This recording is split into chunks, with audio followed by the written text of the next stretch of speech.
देख सकते हैं जैसे कि अपने पास आ चुके हैं अपडेट वर्जन 4 सर्विस के लिए। और इसमें देख सकते हैं बरसात की वजह से कितनी प्रॉब्लम हो चुकी है। चैन वगैरह ज्यादा साउंड कर रही है। इस टाइम बरसात का मौसम है तो इस टाइम हिमांशु भाई हो जाते हैं अपने। हिमांशु भाई क्या क्या प्रॉब्लम होती है इस टाइम पे?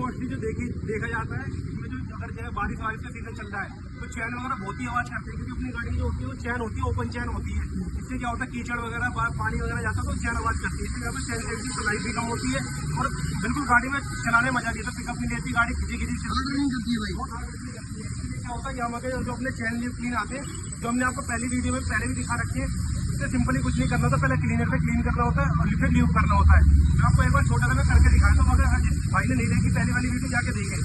इससे सिंपली कुछ नहीं करना है, ये पहिया राउंड करके ये देखो चैन क्लीन करनी है। ये देख सकते हैं चैन कैसे क्लीन हो रही है। ठीक है, जब चैन वाली साफ हो जाए बिल्कुल पूरा राइट वगैरह सब उतर जाएगा। सब उतर जाएगा। देख रही है एकदम क्लीन होती जा रही है। क्लीन होती जा रही है। जरूर इस टाइम पे बरसात के टाइम पे तो करते ही रहना चाहिए।